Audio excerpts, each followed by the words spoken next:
और हम लोग सभी लोग स्वयं में प्रयास करते हैं सत्संग के माध्यम से, भगवान की कृपा के माध्यम से, कि भले ही कोई विशेष पुण्य ना हो सके लेकिन कोई पाप ना होने पाए। गणपति का प्राकट हुआ, गणपति द्वार में बैठ गए।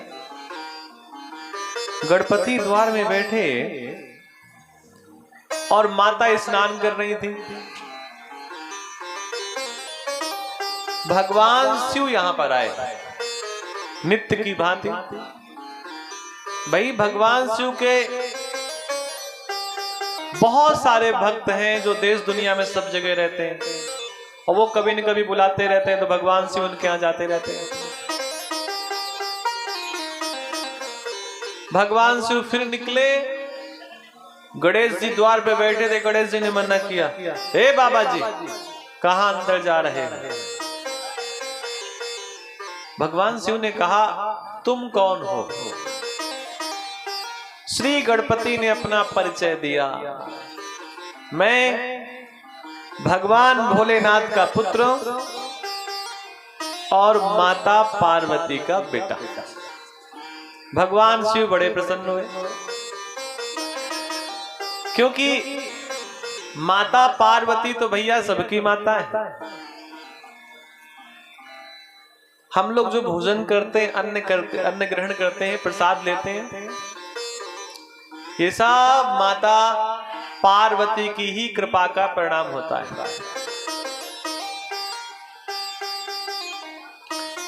अन्नपूर्णे सदा पूर्णे शंकर प्राण वल्लभे ज्ञान वैराग्य सिद्ध्यर्थम भिक्षाम देहि च पार्वती। ये वाला मंत्र हम लोग भोजन के पहले जरूर बोलते हैं, लेकिन पता है कहां? जब कोई हमें अपने घर में बुलाता है। भाई जब कोई घर पे बुलाता है तो उसको दिखाना पड़ता है कि मंत्र भी हम लोगों को आता है। तो ये वाला मंत्र बड़ा हल्ला मचा के बोलते हैं, अन्नपूर्णे सदा पूर्णे शंकर प्राण वल्लभे ज्ञान वैराग्य सिद्ध्यर्थम भिक्षाम देहि च पार्वती। और पूरा थाली में आचमन किया, प्रणाम किया। यजमान देख करके प्रसन्न था, अरे बहुत पहुंचे हुए पंडित जी हैं, बहुत पहुंचे हुए पंडित जी हैं। अब एक दिन माता जी आई, हम लोगों की बटुइया देखी, भीतर से भी करिया बाहर से भी करिया। बोली, इसमें किस पशु के लिए खाना बनता है? तो हमारे जो हरि प्रसाद भैया हैं, उनके जो सहयोगी हैं, उसने कहा, माता जी पशु के लिए, पंडित जी के लिए बनता, पशु के लिए खाना नहीं बनता। अच्छा माता जी बता के नहीं आई थी, नहीं तो हम करैया वरिया मांझ के रखते पहले से। भाई पहले से पता होता कि माता जी आने वाली हैं, तो हम बटुइया पहले रगड़वा लेते उसको बाहर से। हमने पूछा अपने भैया से, काहे नहीं रगड़ी? बोले, पंडित जी अंधेरा था और हमको भूतों से बहुत डर लगता, तो हमने तेल साफ कर दिया, बाकी वापस रख दिया।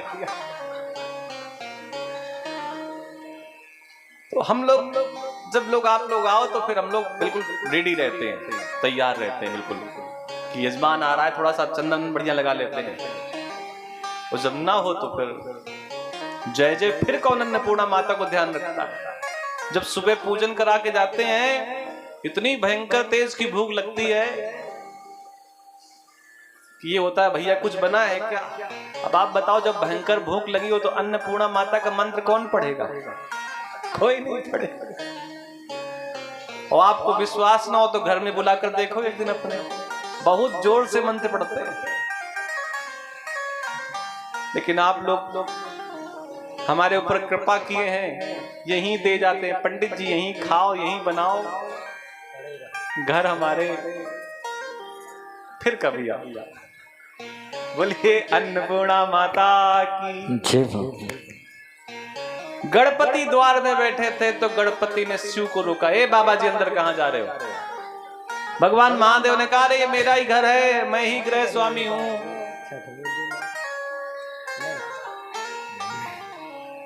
भगवान शिव ने जब ऐसी बात कही, गणेश जी ने कहा आप ग्रह स्वामी हो चाहे संसार के स्वामी हो, माता पार्वती ने आदेश दिया है किसी को अंदर मत आने देना। भगवान शिव ने कहा मैं माता पार्वती से भी दिव्य हूं, श्रेष्ठ हूं, उनका पति हूं, वो मेरी पूजा करती हैं और तुम मेरी बात नहीं माने। गणेश जी ने कहा बिल्कुल नहीं, मां का आदेश है और मां ने आदेश दिया है कि किसी को अंदर मत आने देना। भगवान शिव ने जाने की जिद की तो गणेश जी के हाथ में जो डंडा था उसी डंडा को गणपति ने भगवान शिव के मस्तक पे मार दिया। अब यहां कोई ऐसा भाव मत लाइए कि गणपति ने पिता का अपमान किया। अरे आपके घर में जब छोटा बालक होता है तो क्या नहीं करता है, कभी आपके बाल नोचता है, कभी कान नोचता है, कभी गाल में मारता है, कभी पीठ में चढ़ जाता है, कभी छाती में चढ़ जाता है, और जब ज्यादा गुस्सा होता है तो पेट के अंदर की सारी वस्तुएं आपके ऊपर कर देता है। आपको कुछ बुरा लगता है क्या? इसमें तो दादा बाबा बड़े प्रसन्न होते हैं इन सारी प्रक्रियाओं से, उनका मन भी इसी में लगा रहता है। भगवान शिव को कुछ भी खराब नहीं लगा। भगवान शिव वापस चले गए, अपने गणों से कहा कि जाओ देखो वहां पर कोई बैठा है, उसको हटा करके आओ। शिव की आज्ञा मान करके, शिव का अनुशासन मान करके सभी गण आए और सभी गणों ने आकर के गणपति को द्वार से हटाने का प्रयास किया, लेकिन मां का आशीर्वाद मिला हुआ है ना। आप कल्पना करिए, माता का आशीर्वाद है, फिर बाकी गण कैसे क्या कर सकते हैं? मां ने आशीर्वाद दिया है। सभी गण वापस चले गए।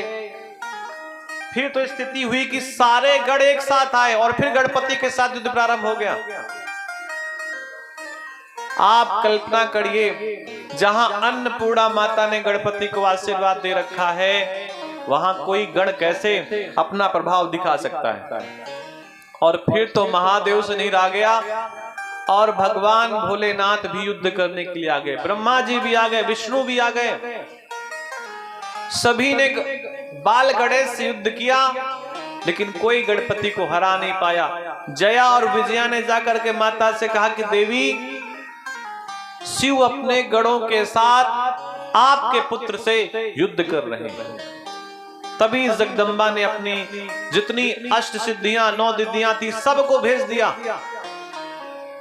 और कहा गणपति की रक्षा करो जाकर के। भयंकर युद्ध प्रारंभ हुआ। पीछे से महादेव आए और महादेव के हाथ से त्रिशूल छूटा, बाल गणेश की गर्दन पे लगा और उनकी गर्दन उसी समय शरीर से अलग हो गई। सभी जगह हाहाकार मच गया। आप कल्पना करिए, मां को कितनी भयंकर पीड़ा हुई होगी अपने पुत्र का ये वाली सूचना प्राप्त करके। मां अपने आप को रोक नहीं पाई। वैसे तो जगदम्बा के जितने स्वरूप हैं बड़े दिव्य हैं।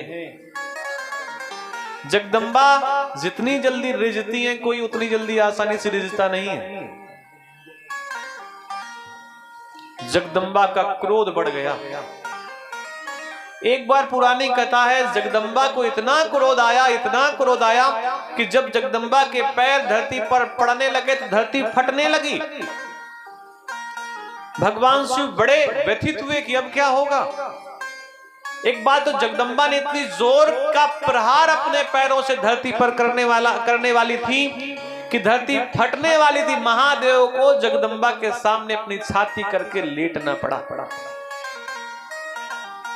क्योंकि भगवान शिव जानते थे अगर जगदम्बा का ये पैर धरती पर पड़ गया तो धरती नष्ट भ्रष्ट हो जाएगी। और जगदम्बा ने जैसे ही धरती पर जोर सा पैर का प्रहार किया, शिव को लेटा देखा, कैसे पैर से अपने पति की छाती को स्पर्श करें। ब्रह्मा विष्णु देख रहे थे, क्रोध शांत हो गया। उसी प्रकार का क्रोध आज जगदम्बा को पुनः प्रकट हुआ। सभी जगह त्राही त्राही मच गई, क्योंकि जगदम्बा के पुत्र के सर खंडित होने की सूचना जैसे ही दुर्गा को मिली, पार्वती को मिली, भगवान शिव ने कई बार मनाने का प्रयास किया, देवी गलती से ऐसा हो गया, अब आगे ऐसा नहीं होगा, इस बार क्षमा, अपराध कर दो, क्षमा कर दो। जगदम्बा ने कहा क्षमा तभी प्राप्त होगी जब मुझे मेरा पुत्र मिलेगा। अगर मुझे मेरा पुत्र नहीं मिला तो इसी प्रकार सब जगह संकट बना रहेगा। जब भगवान शिव को ऐसा मन में विचार आया कि अब जगदम्बा मानने वाली नहीं है और जगदम्बा का क्रोध दिन प्रतिदिन बढ़ रहा है, समय समय पर बढ़ रहा है, तो शिव ने अपने गणों से कहा कि अब आप हिमालय से दूसरी तरफ जाइए और वहां पर कोई भी आपको नवजात शिशु मिल जाए किसी पशु पंछी का, उसकी गर्दन लेकर के आइए। किसी एक नए हाथी ने, नए नवेले हाथनी ने एक बच्चे को जन्म दिया था। भगवान शिव के गण तो गण ही हैं। हाथी का मस्तक उतार करके ले आए उस छोटे से बच्चे का, और वो उतार करके उन्होंने जा करके शिव को प्रदान किया। सभी देवताओं ने आशीर्वाद दिया और वो हाथी का मस्तक गणपति के सर से जुड़ गया। जगदम्बा ने जब अपने पुत्र को देखा जीवित अवस्था में, तो पुत्र तो ऐसे खड़ा हो गया जैसे रात में सोया हुआ हो, लेकिन हाथी का मुख देख करके थोड़ा मां चिंतित हुई। मां को चिंता इस बात की हुई कि हो सकता है इस स्थिति में मेरे पुत्र की कोई पूजा न करे। तो जगदम्बा ने कहा अभी मेरा क्रोध शांत नहीं होगा, अब क्या करना पड़ेगा, मेरा पुत्र प्रथम पूजनीय हो, तभी मेरा क्रोध शांत होगा। सभी देवताओं ने गणपति को प्रथम पूज्य घोषित किया और तब से लेकर के आज तक गणपति प्रथम पूजनीय है। विघ्न हरण मंगल करण श्री गणपति महाराज, प्रथम निमंत्रण आपको पूर्ण की जयकार। आप किसी एक देवता का मंत्र याद कर लीजिए, किसी भी एक देवता का, किसी भी एक देवी का मंत्र याद कर लीजिए। अगर आपका अपना कोई गुरु नहीं है, आपने किसी को अपना गुरु नहीं बनाया है, तो कोई एक मंत्र आप याद कर लीजिए। भगवान कृष्ण का बड़ा सुंदर मंत्र है, कृष्णाय वासुदेवाय हरये परमात्मने प्रणत क्लेश नाशाय गोविंदाय नमो नमः।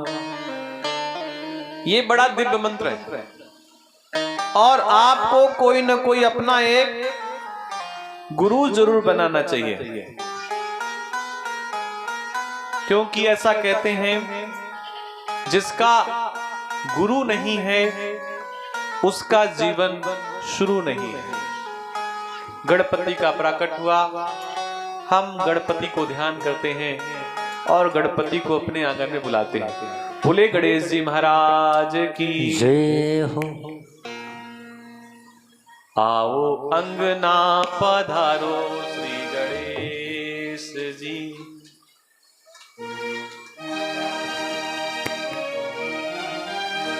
आओ अंगना पधारो श्री गणेश जी, आओ अंगना पधारो श्री गणेश जी, आओ अंगना पधारो